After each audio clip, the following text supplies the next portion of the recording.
Hello, good morning everybody. Once again I am Ashutosh with the new topic. आज से हम लोग current electricity का सेक्शन स्टार्ट कर रहे हैं। तो सबसे पहला टॉपिक देखते हैं, नेचुरल प्रोसेस या स्पॉन्टेनियस प्रोसेस किसको कहेंगे। तो नाम से ही स्पष्ट है, वैसा प्रोसेस जो अपने आप होता हो, नेचुरल हो। The process which occurs of its own, जो अपने आप हो रहा हो, हमें इसको कुछ नहीं करना पड़े। We need not to do anything, we have to simply initiate the process.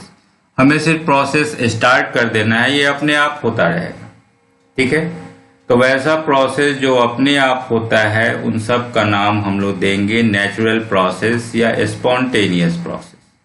तो कुछ एग्जाम्पल देखें कि नेचुरल प्रोसेस का क्या एग्जाम्पल है।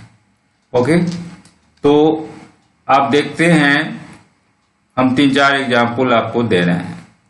पहला है वाटर का फ्लो। देखिए, water flows from higher level to lower level. Higher level से लोअर लेवल ये अपने आप फ्लो करता रहता है। कब तक फ्लो करता है? जब तक लेवल इक्वल ना हो जाए। ओके, जब लेवल इक्वल हो जाएगा तो वाटर का फ्लो बंद हो जाएगा। तो हायर लेवल से लोअर लेवल वाटर का फ्लो ये स्पॉन्टेनियस है। ठीक है, अपने आप होगा, इसके लिए आपको कुछ नहीं करना है। लेकिन अगर आप रिवर्स प्रोसेस चाहेंगे तो वो अपने आप नहीं होगा। लोअर लेवल से हायर लेवल पानी अपने आप नहीं जाएगा। इसके लिए आपको कुछ वर्क करना होगा, कुछ एनर्जी खर्च करनी होगी। ठीक है, तो हायर से लोअर ये स्पॉन्टेनियस है, लेकिन लोअर से हायर ये स्पॉन्टेनियस नहीं है। या तो आपको हैंडपंप चलाना होगा, नीचे से पानी ऊपर लाना है, तो नहीं तो फिर मोटर लगाना होगा। ये मोटर आपका काम करेगा, नीचे के लेवल से पानी को हायर लेवल पे ले जाएगा। तो इन one direction it is spontaneous. Higher से लोअर स्पॉन्टेनियस है, लेकिन लोअर से हायर स्पॉन्टेनियस नहीं है। इसके लिए you will have to do certain work, you will have to lose certain amount of energy. Okay, so this is your first spontaneous process. अब दूसरा प्रोसेस देखिए, हीट का भी फ्लो देखते हैं आप। Heat flows from a body at higher temperature. वैसा body जो हायर टेम्परेचर पे है, उससे हीट निकलेगा और फ्लो करेगा बॉडी एट लोअर टेम्परेचर, और वैसा बॉडी जो लोअर टेम्परेचर पे है उसमें फ्लो करेगा। ठीक है, कब तक फ्लो करेगा? तो टिल टेम्परेचर बिकम्स इक्वल, जब तक टेम्परेचर इक्वल ना हो जाए। यहाँ पानी में देखे थे, जब तक लेवल इक्वल नहीं हो तब तक वाटर फ्लो होगा। उसी तरह जब तक टेम्परेचर इक्वल ना हो तब तक हीट का फ्लो होता रहेगा। आप उदाहरण से देखिए, मान लीजिए 1 कप चाय रख दिया जाए, तो चाय हायर टेम्परेचर पे है और एटमॉस्फेयर लोअर टेम्परेचर पे है, तो चाय धीरे धीरे धीरे ठंडी हो जाएगी। तो चाय से हीट एनर्जी निकल के एटमॉस्फेयर में जा रहा है, तो हायर टेम्परेचर से लोअर टेम्परेचर हीट का फ्लो होना शुरू हो गया।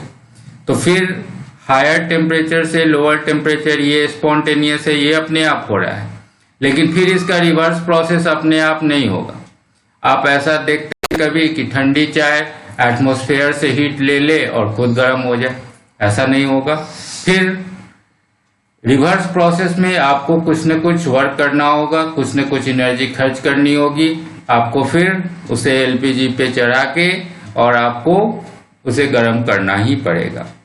ओके, तो इन one direction it is again spontaneous.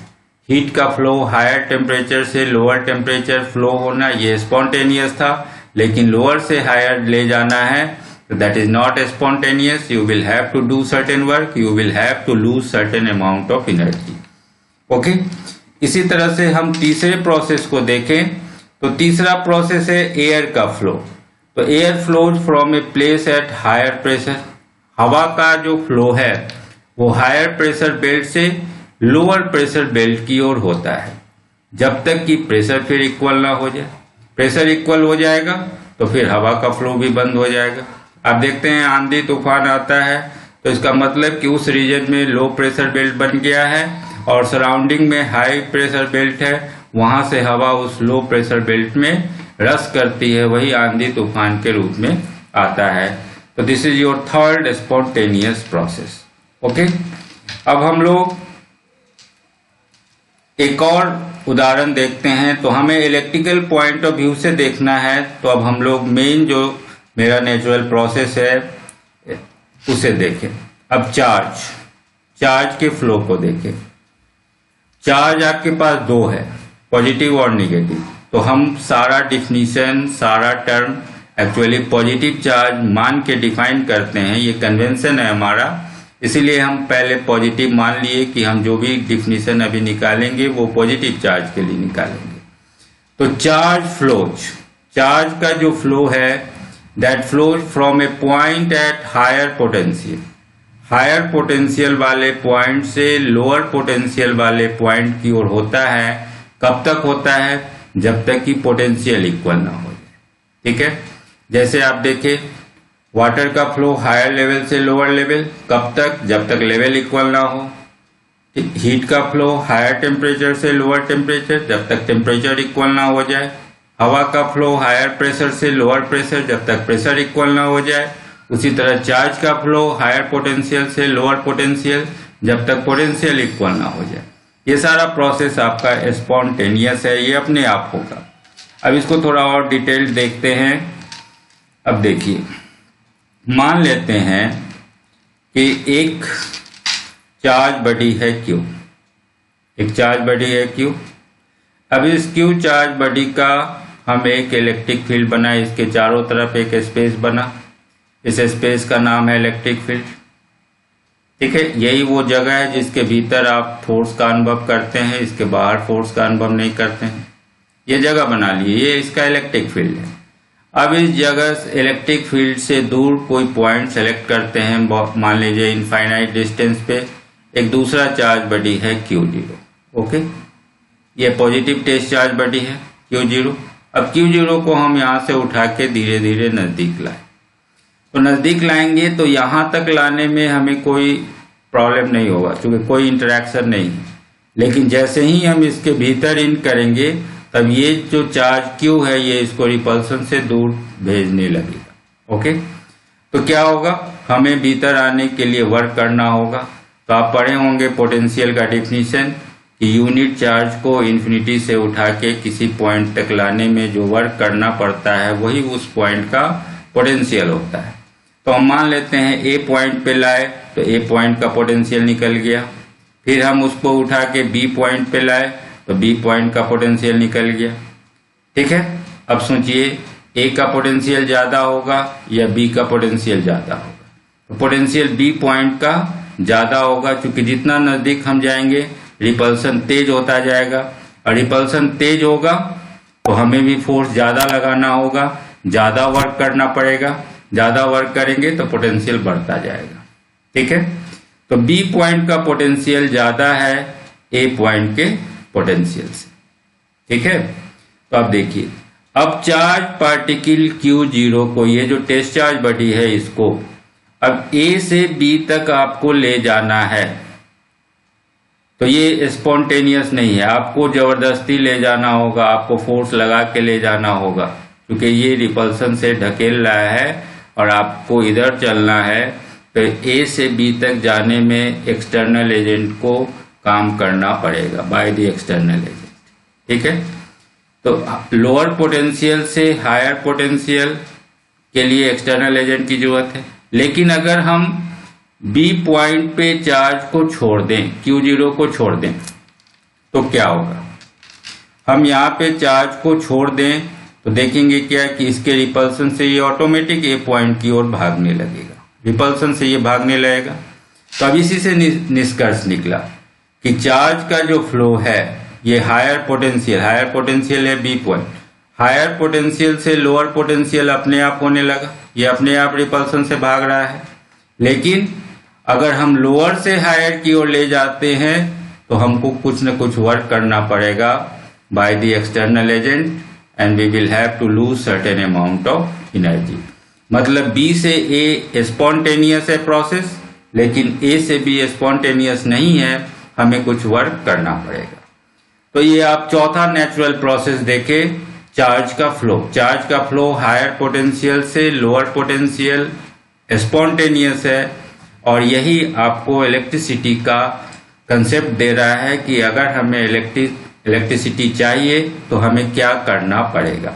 ठीक है, तो अब देखिए यहां जो बी पॉइंट हायर पोटेंशियल पे है, बी पॉइंट हायर पोटेंशियल पे है, यहां पे हम चार्ज रख दिए Q0, ये अपने आप भागेगा ए पॉइंट की ओर, लोअर पोटेंशियल की ओर। ओके, हायर पोटेंशियल से लोअर पोटेंशियल ये अपने आप रिपल्सन से भागेगा।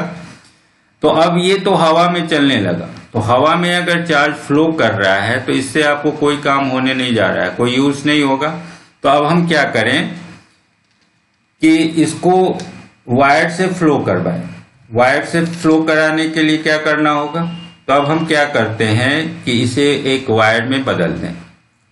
वायर में बदलने का मतलब, अब ये जो बी हायर पोटेंशियल पे था, अब यहां हम एक वायर ले लें, एक वायर ले लिए और इसका जो पॉइंट बी है, इस बी पॉइंट को एक सोर्स ऑफ इलेक्ट्रिसिटी से कनेक्ट कर दिए, एक बैटरी से, बैटरी के पॉजिटिव टर्मिनल से जोड़ दिए और ए पॉइंट को हम बैटरी के निगेटिव टर्मिनल से जोड़ दिए। ठीक है, मान लीजिए 12 वोल्ट की बैटरी है, तो 12 वोल्ट ये बता रहा है इन दोनों पॉइंट के बीच का पोटेंशियल डिफरेंस। ठीक है, लोअर पॉइंट अगर ये पॉइंट निगेटिव पॉइंट अगर 0 वोल्ट पे होगा तो ये 12 वोल्ट पे होगा, ये दोनों का अंतर है 12 वोल्ट, ये पोटेंशियल का डिफरेंस बता रहा है 12 वोल्ट। अगर ये 1 वोल्ट पे होगा तो अगर 1 वोल्ट पे अगर हम लेंगे तो यहां ये 13 वोल्ट हो जाएगा। इसको देखिए, ये डिफरेंस को बताया जा रहा है। अब 0 वोल्ट लिए तो ये 12 वोल्ट है, 1 वोल्ट लिए तो ये 13 वोल्ट हो जाएगा, 2 वोल्ट होगा तो ये 14 वोल्ट होगा। हमेशा इन दोनों का डिफरेंस ये 12 वोल्ट है। ओके, तो अब देखिए जैसे ही हम पॉजिटिव टर्मिनल से बी को जोड़ेंगे तो बी का पोटेंशियल हाई हो गया, ये प्लस बन गया, ये 12 वोल्ट पे चला गया। और ए जो निगेटिव टर्मिनल से जोड़े तो ए अब 0 वोल्ट पे चला गया। तो अब ये जो वायर है इसका एक टर्मिनल हायर पोटेंशियल पे और दूसरा टर्मिनल लोअर पोटेंशियल पे आ गया। तो अब इस कंडक्टर के भीतर जो भी चार्ज मौजूद है, ये चार्ज अपने आप बी से ए की ओर फ्लो करने लगेगा। तो यही जो हम ऊपर देखे कि चार्ज का फ्लो हायर पोटेंशियल से लोअर पोटेंशियल स्पॉन्टेनियस होता है, तो ये होता रहेगा, बी से ए चार्ज फ्लो करता रहेगा। लेकिन कब तक, जब तक ये दोनों के बीच का पोटेंशियल डिफरेंस मेंटेन्ड है। अब जब इन दोनों का पोटेंशियल जैसे ही इक्वल होगा तो चार्ज का फ्लो बंद हो जाएगा। इसे एक और एग्जांपल से देखें। यहां मान लेते हैं आपके पास 2 कंटेनर है, 2 कंटेनर है। एक कंटेनर में आप पूरी तरह पानी भर दें, पूरी तरह से इसको पूरी तरह से भर दें, और दूसरे कंटेनर में आप इसे हाफ फिल अप कर दें, आधा भर दें। ठीक है, इसको आधा भर दिए। अब इन दोनों ही कंटेनर को हम कनेक्ट कर दें किसी पाइप से, तो अब क्या होगा, तो एक में वाटर का लेवल हाई है और दूसरे में वाटर का लेवल लो है, तो वाटर का फ्लो शुरू हो जाएगा, हायर लेवल से लोअर लेवल में पानी का फ्लो स्टार्ट हो जाएगा। ठीक है, तो अब यहां से स्टार्ट हुआ तो अब इसका लेवल धीरे धीरे डाउन होगा और यहां पानी इकट्ठा हो रहा है तो इसका लेवल अप होगा, इसका डाउन होगा, इसका अप होगा। और जब दोनों का लेवल इक्वल हो जाए तो पानी का फ्लो बंद हो जाएगा। वही हाल यहां है, यहां से चार्ज चलना शुरू किया। अब बी पॉइंट से चार्ज चलना शुरू किया, आया वायर से होते होते ये पहुंचा निगेटिव टर्मिनल। ठीक है, तो अब यहां पानी, जैसे यहां ए से पानी चलना शुरू हुआ इस कंटेनर से, यहां पानी इकट्ठा हो रहा है तो इसका लेवल हाई हो रहा है, यहां चार्ज इकट्ठा हो रहा है, इस पॉइंट का पोटेंशियल इकट्ठा हो रहा है, क्योंकि पोटेंशियल जो है वो चार्ज के डायरेक्टली प्रोपोर्शनल होता है। यहां से चार्ज चलना शुरू किया है तो इस पॉइंट का पोटेंशियल डाउन होना शुरू होगा, तो इसका डाउन होने लगा, इसका अप होने लगा। जैसे यहां इसका लेवल, वाटर का लेवल डाउन होने लगा और वाटर का लेवल यहां अप होने लगा। तो जब दोनों का लेवल इक्वल हो जाएगा तो पानी का फ्लो बंद हो जाएगा, फिर यहां दोनों का पोटेंशियल इक्वल हो जाएगा तो चार्ज का फ्लो बंद हो जाएगा। तो कुछ देर में इलेक्ट्रिसिटी बंद हो जाएगी, तो क्या हमें ऐसी बिजली चाहिए जो 1 मिनट चले फिर बंद हो जाए? नहीं, ऐसा नहीं चाहिए। We need continuous supply. ठीक है, तो आप यहां सोचिए कि अगर आपको लगातार पानी का फ्लो चाहिए तो आपको क्या करना होगा। तो इसमें जो पानी इकट्ठा हो रहा है, अगर हम इसको उठाएं और एक मग से, जग से और उठा के इसमें डालना शुरू कर दें, डालना शुरू करेंगे तो क्या होगा?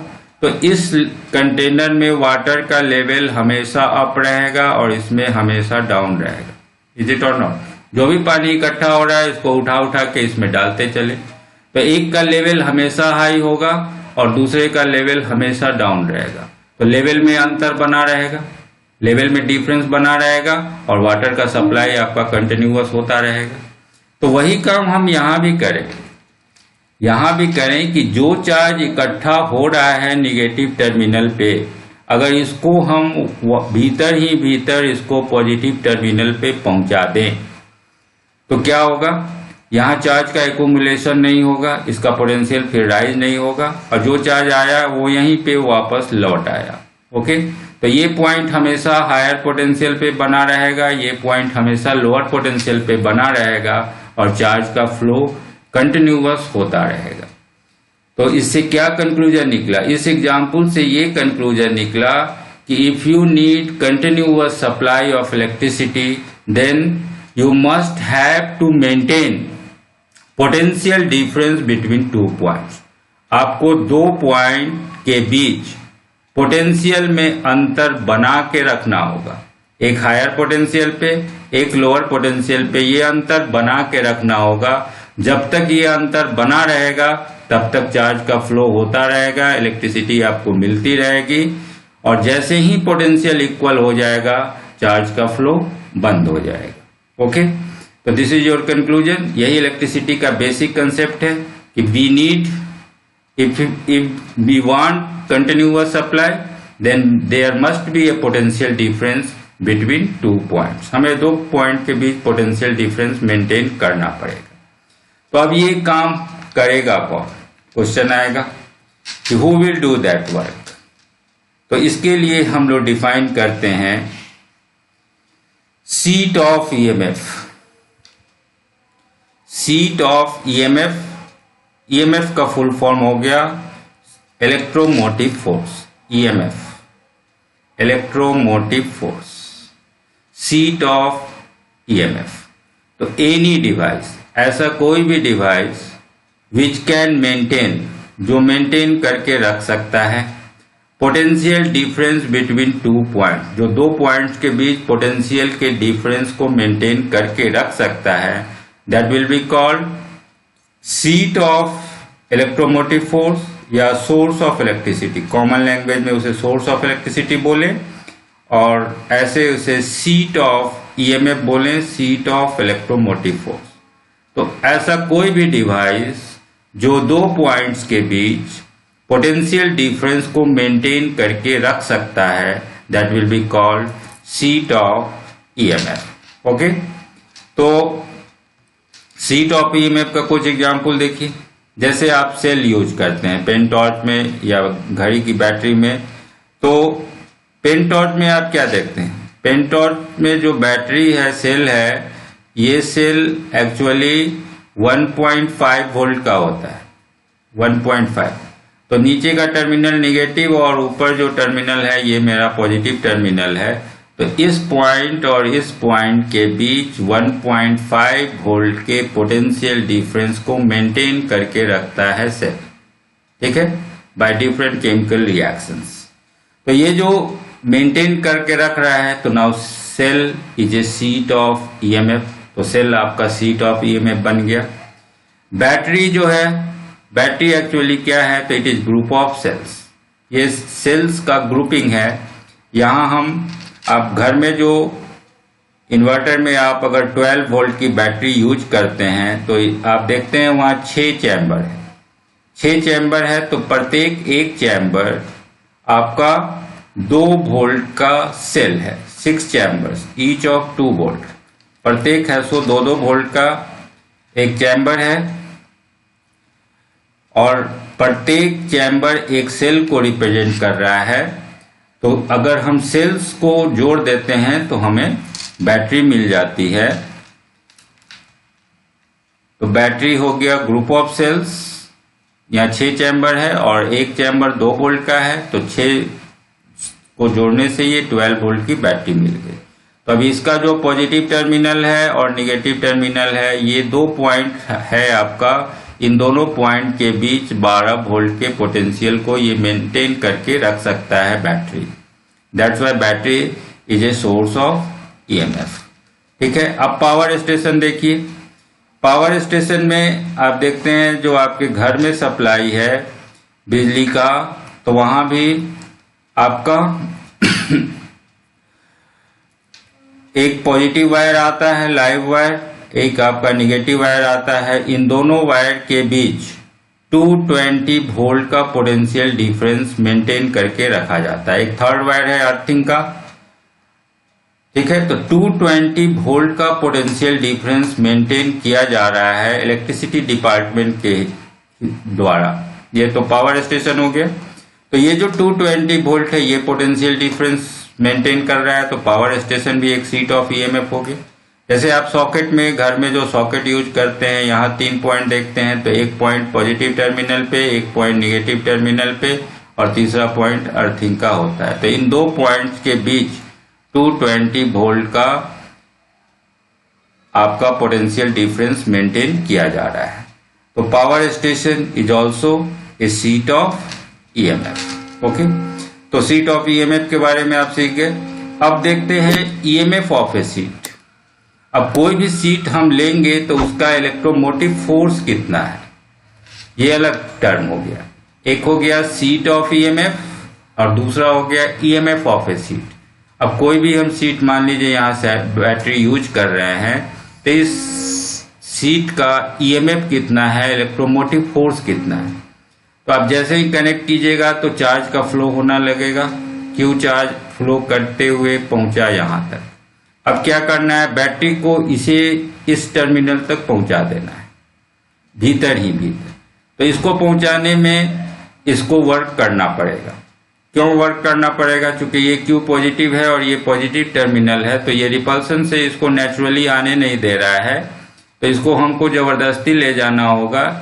तो ले जाने में कितना वर्क करना पड़ रहा है, देखिए क्यू चार्ज को ले जाने में अगर W वर्क करना पड़ रहा है, तो यूनिट चार्ज को ले जाने में कितना वर्क करना पड़ेगा, W/Q। तो जितना वर्क करना पड़ेगा उस सीट को, वही उसका इलेक्ट्रोमोटिव फोर्स कहलाएगा, E = W/Q। ओके, अगर हम डिफरेंशियल फॉर्म में बात करें छोटे अमाउंट में, तो E will be equal to dW/dQ, a small amount of charge and a small amount of work है। तो you can define now, हम डिफाइन कर सकते हैं। डिफाइन कैसे करेंगे, तो क्या डिफिनीशन आएगा, तो the amount of work done, कितना काम किया गया, in moving unit positive charge. देखिए the amount of work done, कितना काम किया गया in moving unit positive charge, positive charge को मूव कराने में। कहां से कहां तक, तो निगेटिव टर्मिनल से positive terminal inside the cell, cell के भीतर ही भीतर पहुंचा देना है आपको। तो सेल के भीतर निगेटिव टर्मिनल से पॉजिटिव टर्मिनल तक यूनिट पॉजिटिव चार्ज को मूव कराने में जितना वर्क किया गया, that is called electromotive force of the seat. ये सीट का इलेक्ट्रोमोटिव फोर्स होगा। तो E = dW/dQ समझ गए हम। अब इससे हम यूनिट निकाल सकते हैं। dW क्या है, वर्क, तो वर्क का यूनिट होता है जूल, और dQ क्या है, तो dQ है चार्ज, तो जूल पर कूलॉम। इसी का दूसरा नाम हम लोग वोल्ट देते हैं। It is also a type of potential. तो EMF ऑफ ए सेल, उदाहरण देखें, EMF ऑफ ए सेल अगर 12 वोल्ट है, इसका मतलब 12 वोल्ट अगर EMF आ रहा है, तो मीनिंग क्या हुआ, मीनिंग हुआ कि सेल के निगेटिव टर्मिनल, और ये निगेटिव टर्मिनल हो गया, ये पॉजिटिव टर्मिनल। अब निगेटिव टर्मिनल से पॉजिटिव टर्मिनल तक 1 कूलॉम चार्ज को ले जाने में सेल को 12 जूल काम करना पड़ रहा है। ठीक है, 12 जूल एनर्जी उसे खर्च करनी पड़ रही है 1 कूलम्ब चार्ज को मूव कराने में। That is the meaning of EMF of the cell. और यही काम करने में सेल आपका डिस्चार्ज हो जाता है। तो हम बोलते हैं काम करते करते उसकी एनर्जी खर्च होती है, खत्म होती है, तो हम बोलते हैं कि सेल डिस्चार्ज हो चुका है, फिर से हमें चार्जिंग की जरूरत पड़ती है। ओके, अब देखिए हम एक कंडक्टर में भी ये केस समझ सकते हैं। मान लीजिए कि आपके पास 2 कंडक्टर दिया हुआ है, 2 कंडक्टर दिया है। एक कंडक्टर ए है, इस पे चार्ज हम डाल रहे हैं Q1। ठीक है, इस पे चार्ज डाल दिए Q1। और दूसरा कंडक्टर है सेम साइज का और इस पे चार्ज डाल दिए Q2। तो Q1 हम मान लेते हैं Q1 is greater than Q2। Q1 है सो Q2 से बड़ा है, मतलब इस पे ज्यादा चार्ज है। तो चार्ज जो होता है आप पढ़े होंगे पोटेंशियल V का वैल्यू 1/4 पाई एप्सिलॉन 0 Q/R लेते हैं आप। ठीक है ना, सॉरी, Q चार्ज से R डिस्टेंस पे पोटेंशियल का वैल्यू लेते हैं। तो देखिए पोटेंशियल और चार्ज में ये डायरेक्ट रिलेशन है, जैसे जैसे चार्ज बढ़ेगा पोटेंशियल का वैल्यू भी बढ़ेगा। तो एक पे चार्ज ज्यादा है, इसका माने ए का पोटेंशियल ज्यादा है, बी का पोटेंशियल कम है। अब इन दोनों कंडक्टर को अगर हम किसी वायर से कनेक्ट कर दें तो हायर पोटेंशियल वाले से लोअर पोटेंशियल वाले में चार्ज का फ्लो होगा। तो ए से बी में चार्ज का फ्लो होना शुरू हो जाएगा। कब तक होगा? जब तक दोनों का पोटेंशियल इक्वल ना हो जाए तब तक ये फ्लो होता रहेगा। ओके, तो आज का टॉपिक यही एंड कर रहे हैं हम लोग। उम्मीद है पहला प्रोसेस शीट ऑफ ईएमएफ और ईएमएफ ऑफ ए शीट समझ गए और इलेक्ट्रिसिटी का बेसिक कंसेप्ट समझ गए कि हमें कंटिन्यूअस सप्लाई के लिए चाहिए क्या। अब अगले क्लास में हम कोई कंडक्टर लेंगे और कंडक्टर के भीतर क्या हो रहा है वो देखेंगे। जब हम इसे किसी शीट ऑफ ईएमएफ से जोड़ेंगे तो व्हाट चेंजेस विल अकर, क्या क्या परिवर्तन भीतर होगा ये देखेंगे। Okay, thank you.